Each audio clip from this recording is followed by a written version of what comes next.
요즘 주식시장이나 코인 시장 보면 갑자기 훅 빠졌다가 다시 올라오고 변동성이 장난 아니지? 다들 이게 단순히 매물 소화일까? 아니면 뭔가 큰 문제가 터진 걸까? 궁금해하고 있을 거야. 솔직히 말해서 단순한 변동성이 아닐 가능성이 높아. 시장 깊숙한 곳에서는 지금 글로벌 유동성 대란이 벌어지고 있고, 이걸 막기 위해 각국 중앙은행, 특히 미국 연준이 비밀 카드를 꺼내든 상황이거든. 오늘 영상에서는 이 복잡한 경제 흐름을 아주 쉽게 풀어줄게.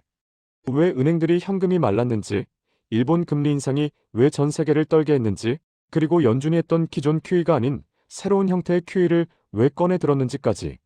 돈의 흐름을 정확히 알고 싶은 친구들은 끝까지 주목해. 일단 문제가 어디서 시작됐는지부터 보자. 최근 몇 년 동안 시중에 돈이 엄청나게 풀렸잖아. 은행들은 이 돈을 굴려야 하는데 가장 안전하고 수익 좋은 곳이 바로 미국 국채였어. 첫 번째, 은행의 채권 매입. 은행들은 주로 예대마진 확보를 위해 미국 장기채를 많이 샀지만 이자 수익을 노리고 단기 국채도 상당히 매입했어. 근데 갑자기 시장의 흐름이 확 바뀐 거야. AI, 데이터 센터 같은 실물 투자가 폭발적으로 늘어나면서 자본시장 주식, 채권에 있던 현금이 실물 시장으로 쏠리기 시작했어. 은행 입장에서는 대출도 해줘야 하고 현금도 줘야 하는데 자기들이 가진 현금 상당 부분이 채권에 묶여버린 상황이 된 거지. 쉽게 말해 통장에 돈은 있는데 그 돈이 당장 현금으로 안 바뀌는 유동성 부족 사태에 직면한 거야. 게다가 2026년에는 오픈 AI나 스페이스X 같은 초대형 기업들의 상장 가능성도 점쳐지고 있지. 기관들은 이 공모주를 잡기 위한 현금까지 추가로 확보해야 하니 유동성 압박이 더 심해진 거야. 이런 상황에 찬물을 끼얹은 게 바로 일본 중앙은행이었어. 기관들은 일본이 금리 인상을 내년으로 미룰 거라고 봤는데 갑자기 12월에 금리 인상을 선언했지. 두 번째, 엔캐리 트레이드. 이 결정은 전 세계 금융시장에 퍼져 있는 엔캐리 트레이드 청산 리스크를 터뜨릴 뇌관이 될 수 있었어. 엔캐리 트레이드는 금리가 싼 일본 엔화를 빌려서 금리가 높은 다른 나라 자산에 투자하는 거잖아.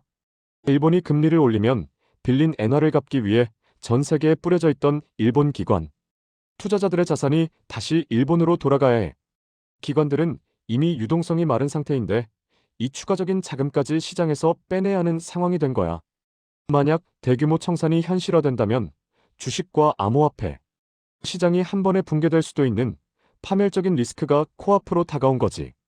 이 리스크에 선제적으로 대응하기 위해 기관들은 1차적으로 상대적으로 위험도가 높은 암호화폐에서 먼저 자산을 정리했고 2차적으로 주식시장에서도 수익 실현을 통해 현금 확보를 진행한 것으로 보여. 이게 바로 최근 변동성의 핵심 원인 중 하나야. 글로벌 금융시장이 붕괴 직전까지 몰리자 결국 연준이 움직였어. 12월 FOMC에서 연준은 금리 인하와 더불어 이전과는 다른 특별한 QE를 하겠다고 밝힌 거야. 세 번째, 새로운 QE. 연준이 과거에 했던 QE는 장기채를 매입해서 시중에 유동성을 공급하는 방식이었지. 하지만 이번에는 단기채 자금을 구매하는 새로운 형태의 QE를 진행하겠다고 했어. 왜 단기채일까? 바로 엔캐리 트레이드 청산에 대비하고 은행의 유동성을 긴급 수혈하기 위한 목적이 커. 연준이 은행들이 이미 구매한 단기채를 담보로 받아주고 현금을 지급해주는 거지. 이는 은행권에 즉각적인 유동성을 공급해서 파산 리스크를 막는 방파제 역할을 해. 파월 의장도 이번 QE가 자산가치 상승을 위한 QE가 아니라고 선을 그었어. 즉, 시장을 부양하려는 목적보다는 은행권과 금융 시스템의 붕괴를 막으려는 방어적 조치라는 뜻이야. 결과적으로 1차 충격은 예상했던 대로 일본 금리 인상으로 인한 엔캐리 트레이드 청산 리스크가 맞아 보이고 연준은 이를 막기 위해 긴급 자금 수혈에 나선 거야. 하지만 이게 끝이 아니야. 만약 청산 규모가 연준의 예상보다 훨씬 클 경우 추가적인 대책들이 준비되어 있어.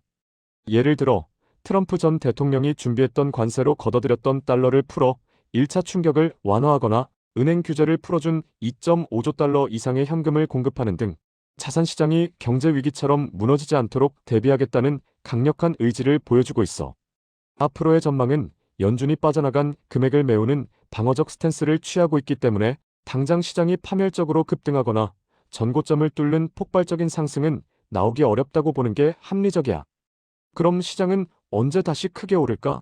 여기에는 미국 재무부와 차기 연준 인사들의 시각을 주목해야 해. 트럼프 진영은 장기채를 건드리면 부동산과 차량 대출 가격이 오를 것을 염려해 단기채를 늘리면서 화폐를 풀고 싶어 하는데, 이는 원래 금리 상승 압박 요인이 돼. 하지만 재무부 장관 베센트나 차기 연준 의장 후보 케빈 해색 같은 사람들은 AI 투자가 생산성 향상을 이끌면서 자연스럽게 물가가 하락하고 성장은 올라갈 것이라고 보고 있어. 1990년대의 뉴 이코노미 상황처럼 말이야. 결론적으로 이런 낙관적인 전망이 현실화되려면 시간이 필요해. AI 투자의 효과가 물가와 고용 지표로 증명되는 데이터가 나와야 하거든. 나는 그 시기가 내년 상반기 말부터가 될 가능성이 높다고 보고 있어. 지금은 방어적인 시장이지만 미래 성장을 믿고 꾸준히 투자 방향성을 잡고 원칙을 지키는 투자가 중요하겠지? 오늘 영상이 도움이 되었다면 구독과 좋아요 부탁해.